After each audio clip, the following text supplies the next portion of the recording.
Hello, and welcome to MVAO 301 using Total Object Manager, or TOM. MVAO 301 is the 7th in an 8-part series of courses for MainView AutoOPERATOR. Total Object Manager, which we will refer to as TOM, provides a basic infrastructure for managing system objects, such as started tasks, USS processes, and WLM resources. With TOM, objects can be managed on a single system or they can be managed across a sysplex. TOM maintains the state of objects and takes actions to perform when an object is not in its desired state, such as starting and stopping objects or connecting and disconnecting objects that have client-server relationships. So TOM contains definitions of objects that he's going to manage, and it's really the basis of TOM. So what he has in there are what, when, where, and how objects are to be managed. Now, objects are typically continuously running started tasks, but they can also be transient STCs. And transient STCs are started tasks that come up, they take some action, and then they complete. So we can manage those with TOM as well. Objects can be managed on a single system or across multiple systems depending on how your environment is configured. So TOM can manage system objects. He can also automate your IPLs and improve your system shutdown. TOM can also manage your objects across the sysplex. And while TOM can do a lot of things, he cannot do everything. TOM doesn't have access to the HMC, so he cannot perform system loads. TOM cannot manage anything other than SDCs, USS processes, and WLM resources. And TOM is not a job scheduler. It's a state manager for started tasks in the environment. So TOM essentially provides two different areas of support for your environment. He provides administrative tools that allow you to define your objects and your calendar definitions. And he also provides operational tools that allow you to monitor and take actions against objects in the environment. Now, TOM operates in its own product address space, or PAS, and one PAS for TOM is required per LPAR that you're managing with TOM. And TOM also requires the use of several MainView infrastructure components, including RTCS, AutoOPERATOR, the MVCAS, and then the DBC NGL.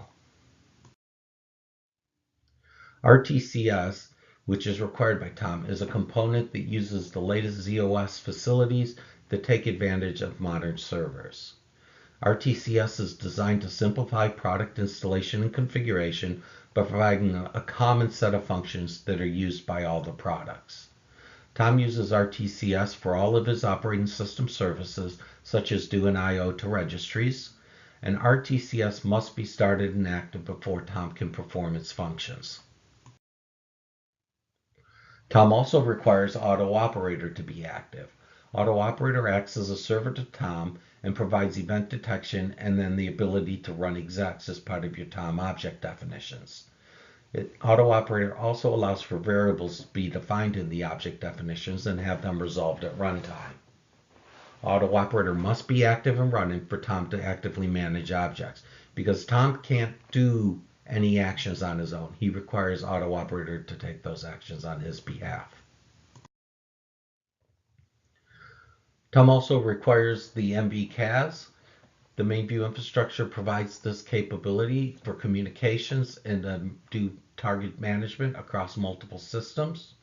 It provides an integrated architecture that's used by several of the MainView products, and it provides a single terminal session the ability to interact with all the MainView products anywhere they're connected in the MainView CASplex, which is typically within your sysplex. It gives you the ability to monitor and manage local and remote targets, and the CAS also provides interfaces and administrative tools for common functions within the MainView infrastructure. TOM requires the DBC NGL to support logging capabilities for TOM.